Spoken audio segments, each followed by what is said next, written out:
I'd rather create something that others criticise than create nothing and criticise others. If you have high quality product behind the bar, it's like a weapon. It's not about the figures, it's about who those figures are. The Hospodpreneurs Podcast. I'm going to drink this beer. Yeah, let's crack 'em. With James Henderson.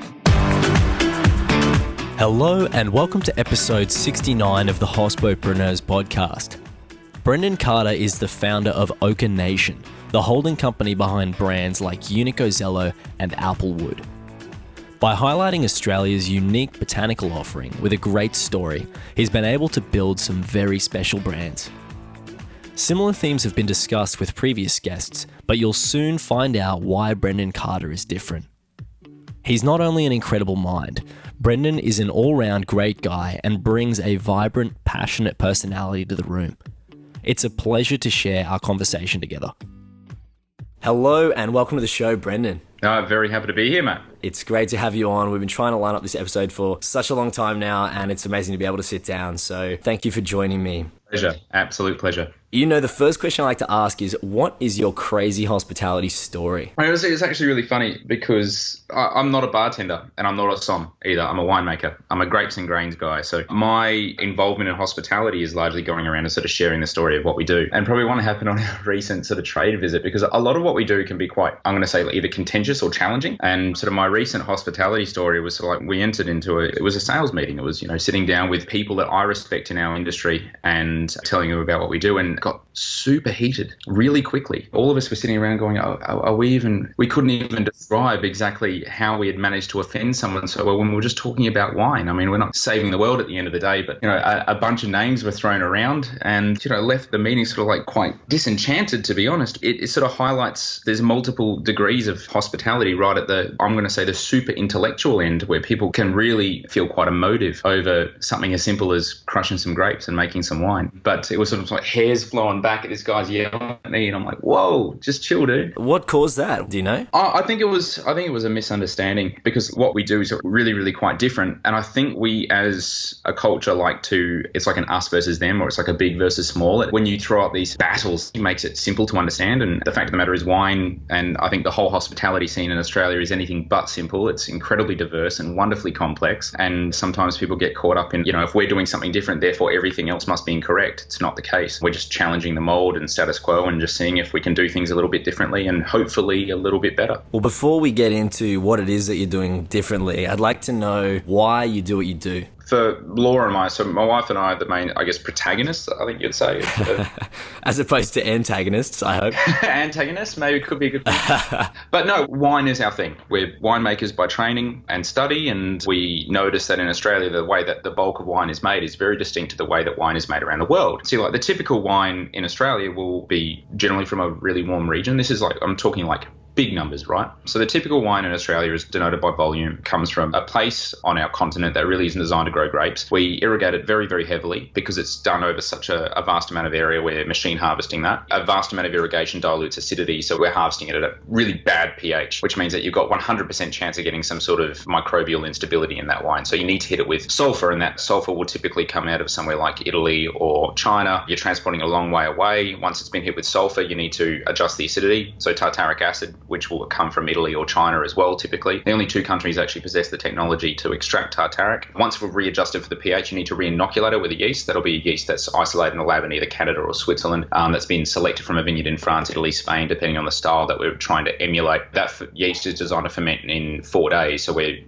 try and chill the ferment down and hold it back, making us one of the largest carbon users in the industry. This is also after being one of the largest water users in the industry. Once it's fermenting all the way through, you've got to hit it with a little bit of nutrients because it chews up nutrients really quickly. That generally will come in the form of something called diammonium phosphate, which is a main chemical constituent of fertilizer, which comes from, again, China or Italy. Italy's a bit like the China of Europe, some would say. Once we get it through fermentation, it's thrown a massive haze, and we just can't accept hazy wine in Australia. So we hit it with bentonite clay. That's montmorillonite or kaolinite from the UK or the US respectively. It's illegal to sell any wine with residues of bentonite clay, so we use a carcinogen, something called diatomaceous earth, to be able to filter that out. or compressed diatomaceous earth or perlite. We mature it only exclusively in French or American or Slovenian or Caucasian oaks, definitely not the wondrous native Australian woods that we have, and actually matured all of our wine up until 1950, until, the popular or perish movement. We have all these native woods in Australia we don't use. We run it into a Chinese-made glass bottle, a Portuguese cork, or a screw cap with Australian tin that's been sent over to Czech Republic to be turned into a screw cap, then sent back.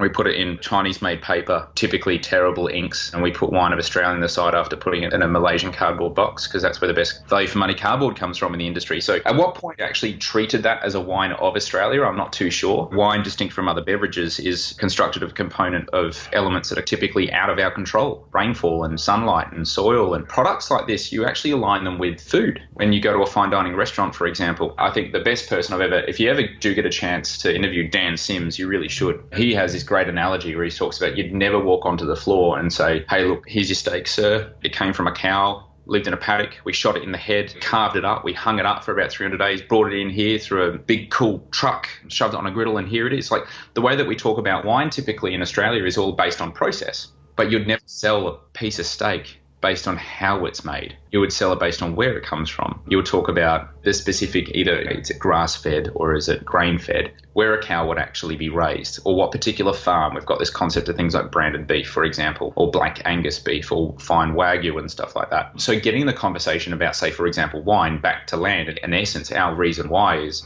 everything that we're doing across wine brands or spirit brands is trying to actually connect Australians back to the soil through a beverage standpoint, actually trying to get to be able to realise or accept that Australia has probably one of the, firstly, in terms of distilling, we've got one of the greatest wealths of unique botanical profiles and flavours that the world doesn't know about. Ironically, most Aussies don't either. No farmer's willing to put it in the ground because it's not worth anything. So no one's actually monetising it. That was the real sort of gist behind that. In terms of wine, we went straight up to the desert, dry grew 35 different grape varieties to see which ones would live and die. Just invest in the ones that live without additional water resources. Yeah, it's obviously a cheaper option to do that too. Yeah, but it's interesting. I was in another interview this morning about, are you pro-organics or pro-biodynamics and stuff like that. I'm like, we're not even there yet. I get that organics is right, but look, if you try to grow rice in the desert organically, the rice is going to die, but not because it's not grown organically or grown organically. It dies because it's not suited for the fucking place. We're trying to fit square pegs in round holes when it comes to a lot of grape varieties in Australia. You can't plant Shiraz in a place that's not designed to grow it. That concept is really around honing in on what you're best at. You can apply this on a personal level in your life or career, or maybe you're good at music or you're good at sport or whatever you're good at, but this is actually applying on an agricultural level. What is it that you're good at in that market to hone in and do that? It's basic economics and every sort of extent of it, but basically think of it this way, and you could probably liken it straight back to hospitality as well. If we were a world of only 200 people, each of those 200 people needs to do so many more jobs, so many different things, be so skilled just to kind of keep the 200 people alive. We're becoming a world of flooded resources. We have diminishing natural resources, but we're all getting more and more skilled at what we do. So if you want to, in essence, compete, if you want to shine amongst the rest, then being a jack of all trades, master of none is definitely not the answer. That's why I think more so now than ever before, people are drawing inspiration from cultures like Japan. On that saying, the jack of all trades, master of none, I have heard that there's more to that saying, certainly better than a master of one. Yeah, there is. Jack of all trades, master of none, that there are circumstances in which having a breadth of knowledge can be better than a depth of knowledge. That's really interesting. I would certainly say, here's another one for you, paralysis by analysis. Having too much knowledge that you just freeze and you don't take action. So I think it's like small versus big, black versus white. We're talking about a massive grey world, and we're not talking about a small versus big scenario. It's a similar sort of thing when it comes to knowledge. You either know it all or you know none of it. No, that's not the case. It's just all about balance and sitting in the middle ground and finding your own personal balance as well. I still believe, though, that as the world grows in populace, or I should say, for example, in hospitality, there's more venues opening than ever before, particularly in Australia. And I will personally, if I want, say, a great experience of a tequila bar, then I want to go to a tequila bar. I always ask when people open up new venues, and I'm like, hey, so what's the concept? Oh, no concept. We just want to be a good bar. I'm like, okay, good luck. I'm not sure what that means. I'm not sure if you can't communicate that to me, whether you can communicate that to I've thought a lot about that, and the way that I communicate that to other people is you need to have an anchor. People don't understand what you do unless you have what I call an anchor, and that's this concept that you hone in on, that you go, this is what I do, and you can have multiple anchors, because as a creative person, and a lot of people who are incredibly successful are good at many different things. I've noticed in different rooms you have to have different anchors. So what I try to do is ascertain very quickly what the other person is interested in, what they like, what they do, what industry they're from, and so then I can go, okay, which section of what all the things that I do is going to appeal to this person, and I then pitch myself in that way. So that's this anchor concept, and every venue, every brand requires that as well. We drew on that before, extrapolated from a personal level to a macroeconomic level, but this is a concept that works personally and it works professionally. Like, you have to have a point to bring across. Like, that's your thing, that's your elevator pitch, if you will. Totally. I think it also comes down with a sense of people these days are losing the ability to be able to define exactly what they want. It's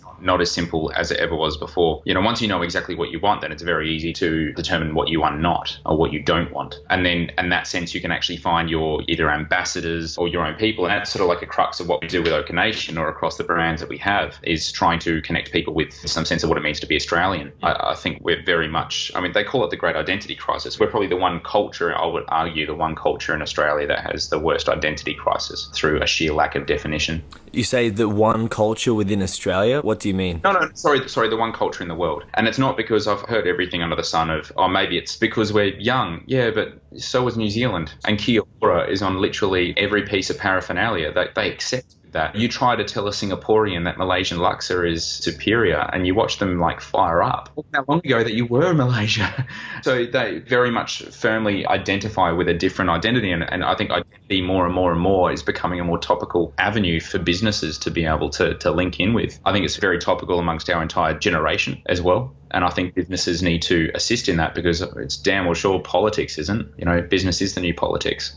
I'm loving this conversation, right?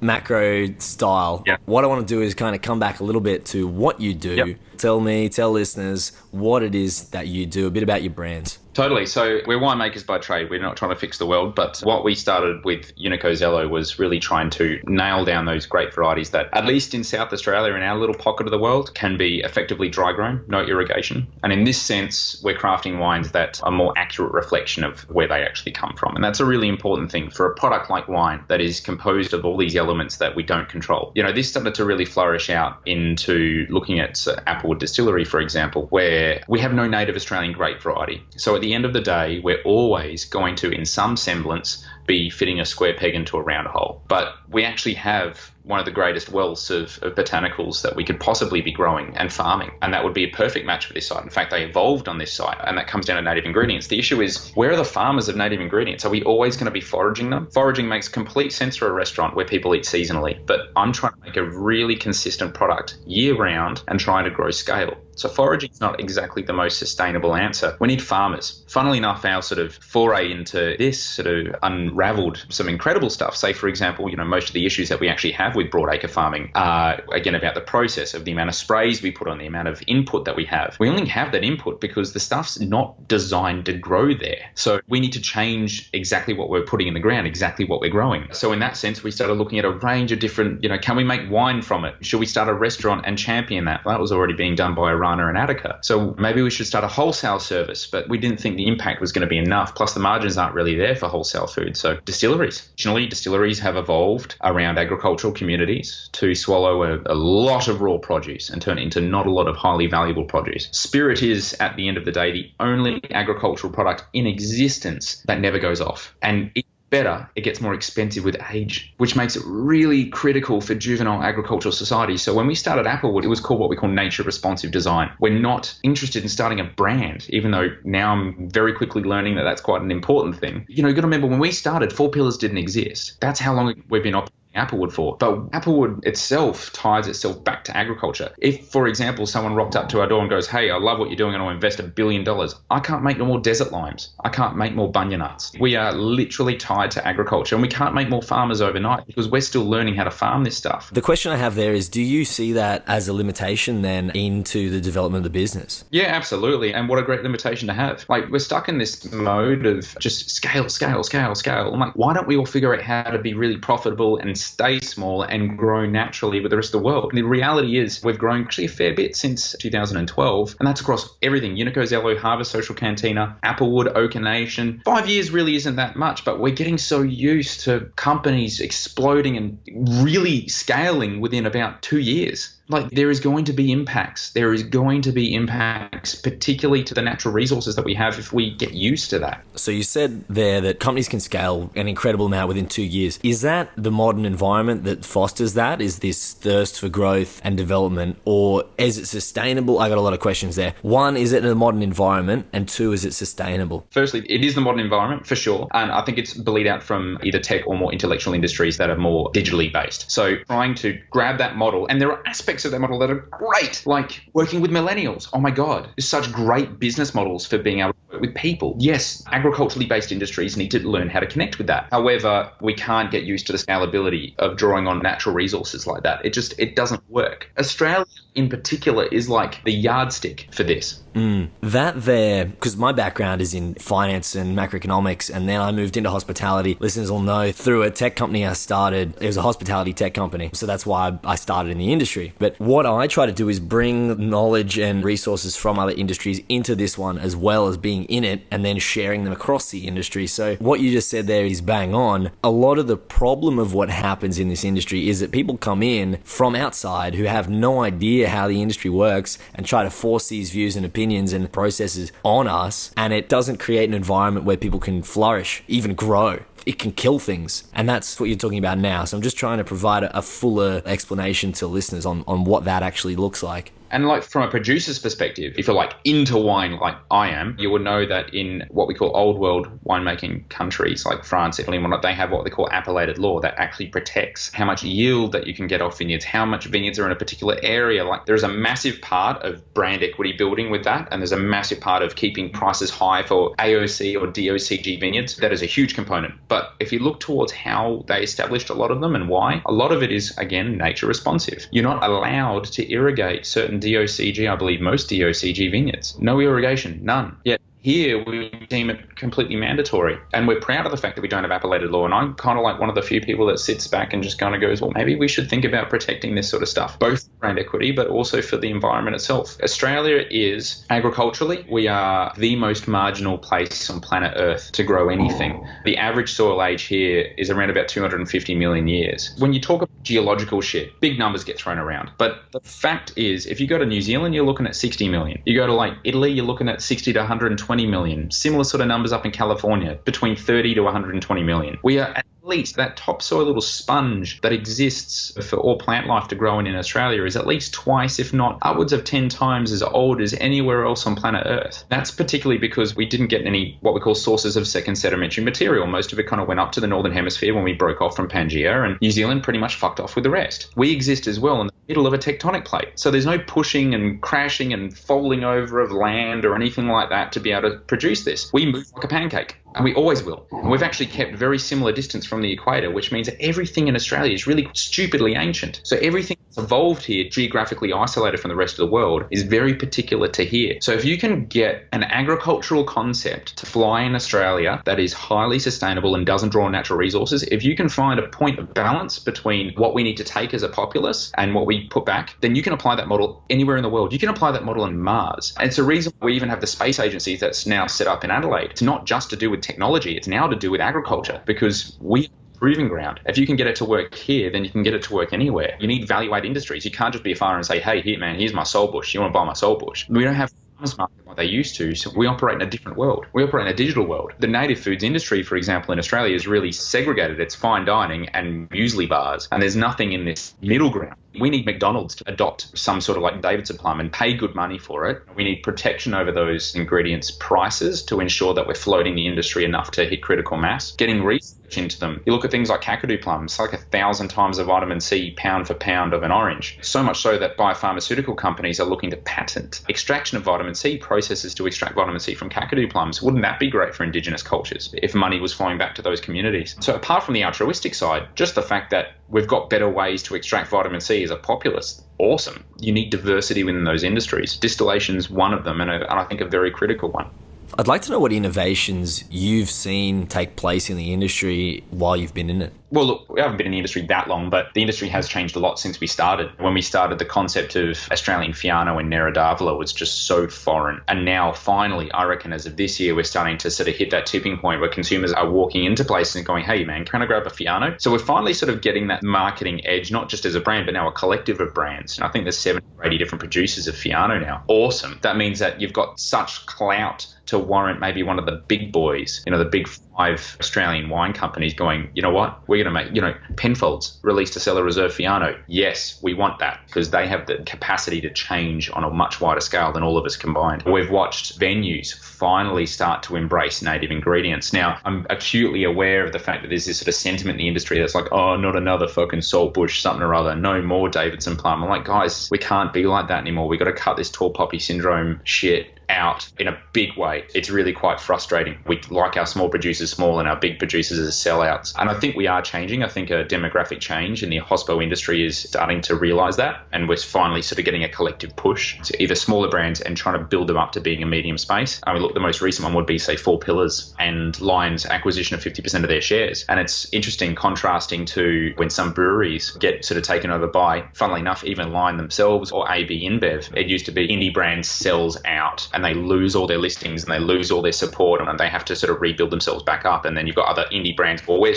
proudly and strongly independent. And it's really quite fascinating because there would be nothing that I would love more than an independent to be publicly listed. I think we would all want to build up an indie brand to be publicly listed so that they can generate more funds to do more good things as long as what they do with those funds is a good thing. But now we're starting to see it's different with Four Pillars. It's like, congrats, guys. Awesome. You got the attention of a big guy. Thank fuck. Now we're going to get attention on a world stage. Yes. Starting to see, I think, rationalization of what's actually going on. We would be complete hypocrites if we didn't want massive companies that actually want to change. Let's just say they wiped out their whole board and they're like, guys, we want to do some really crazy shit and we've got buckloads of money to do it with. Wouldn't we be hypocrites if we were like, no, we don't want you to be green friendly? I find a lot of people just like to complain. Like, that could be the thing that drives that. A tall poppy, which we've talked about in previous episodes. In fact, it's in the title in Bonnie Shearston's episode. So there's a fair bit in there, but... And Bonnie's a great example of like someone that's anti-tall poppy. Yeah. Done a great job opening up a range of venues, moved on. Now she's in LA doing an amazing thing with Holland out at Echo Park. And like an Aussie abroad.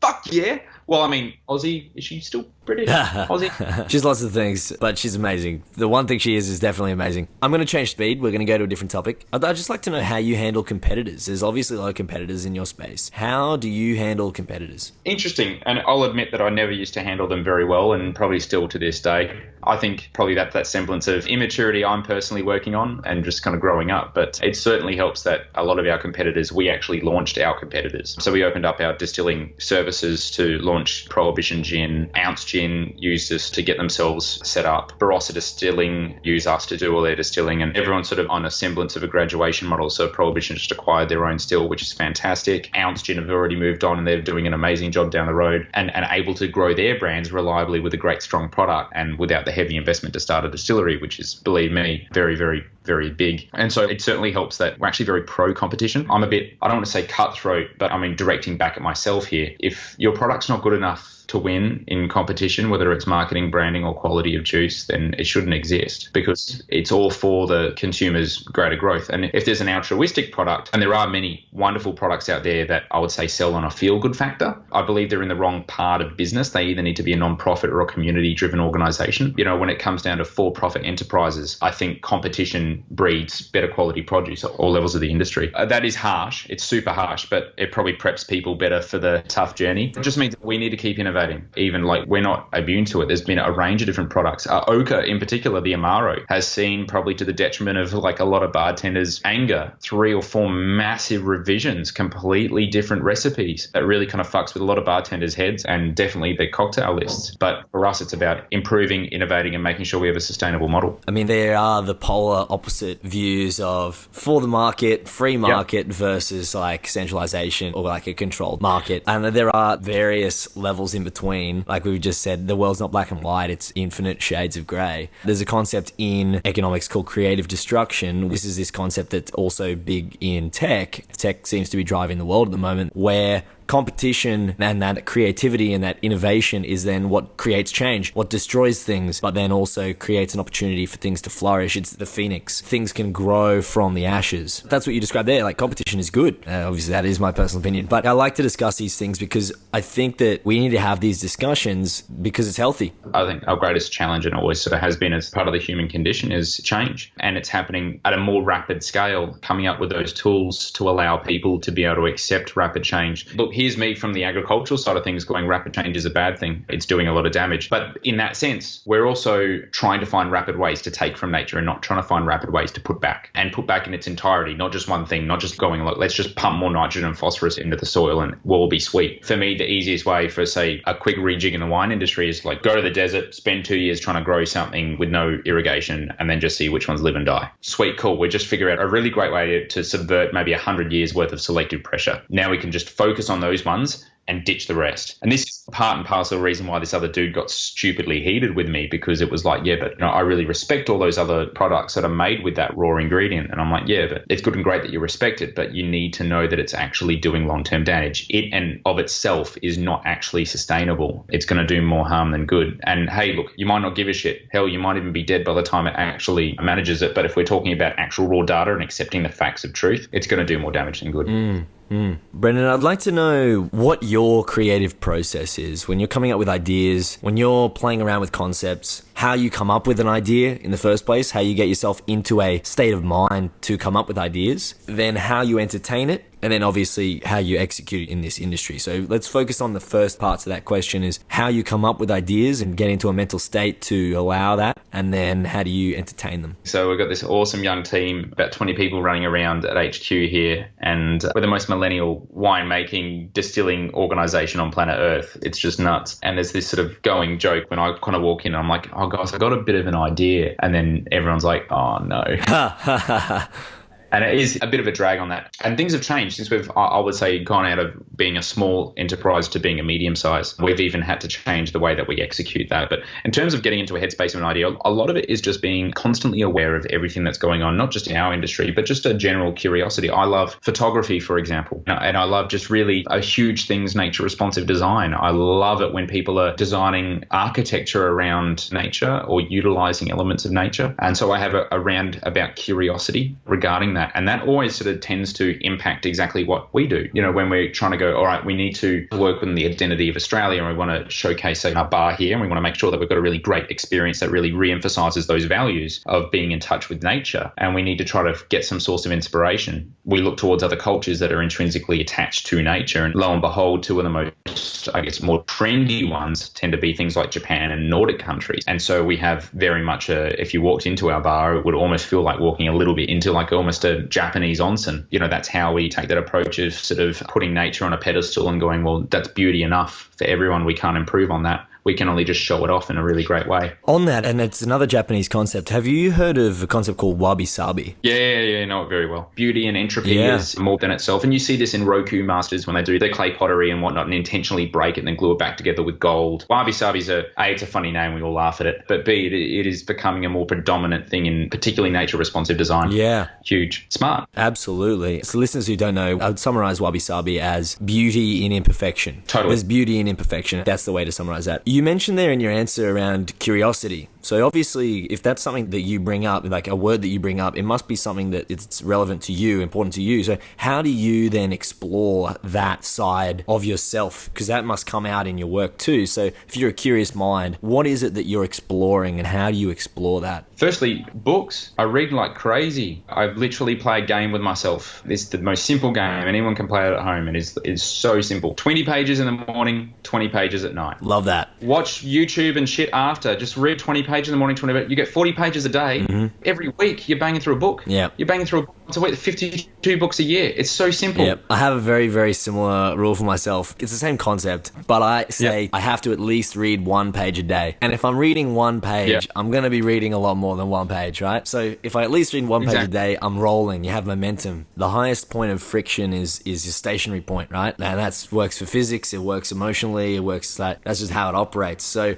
once you have momentum, then you can move. It's why people have trouble starting habits or breaking habits, because they have that momentum. They got to divert path or go backwards, you know. And so I apply these sort of physics or scientific concepts to emotional things. And I don't know if that's real or right or whatever, but it seems to make sense in my mind and when I explain it to other people. So I hope that that makes a bit of sense. And for listeners there who are listening back, I hope that that makes sense to you. But in terms of executing an idea and in terms of sort of fleshing one out, I used to scoff at people who used to say this, and maybe it was just because we're at a different point in life, but we surround ourselves with people that we can bounce ideas off. We have a few select people that, depending on that particular idea or what part of our lives it involves itself in, and a lot of it is obviously our team that we have here. We're very picky when it comes to sort of who enters our culture and, you know, to make sure that we're actually overemphasizing values. And I kind of put it into a broad aspect of design, but essentially there are designers that will see a peak in something or an imperfection and they'll try and hammer that down to achieve balance. And then there are others that will try to achieve imbalance, like a beauty and asymmetry. And that's very much where we'll tend to lie. I do like to be able to shift people out of paradigms and mindsets purposely for fun. So that made me think of something I've noticed in coffee recently. And this is what's great about this show too, is, you know, obviously I explore the entire industry. I get to meet people from all sorts of areas of the industry in the world, right? And I'm trying to share that knowledge across the industry. And something that I've noticed when you said that, it reminded me of how roasters win the Golden Bean competition, which if you're in coffee listening to this episode, it's one of the roasting competitions. People don't make perfectly balanced roasts and win, or wines, for example. Like, you don't make a balanced, beautifully balanced wine, right? You got to hone in on something there that's like, people are like, wow, that's crazy. That's what wins. That's what stands out. That's what people are interested in. You got to polarize. Unico Zelo is very much like a young and fun and vibrant wine brand, but we make some wines that are absolutely kind of well and truly out there, ones that are a little bit more conventional. And then we've got others that are just like, I don't know, we were just playing around with an awesome event recently. And they were asking for ideas, and I'm like, why don't we do like the ultimate Jackson Pollock style, like massive canvas, and give people like buckets of wine to flick wine onto and just kind of sign in a bit of a different way and just absorb it and feel it, as opposed to going, oh, you know, pontificating and trying to nail like a descriptor and like you have to conform. Fuck conformity. It didn't did anyone any good except for in ISO standards and building buildings.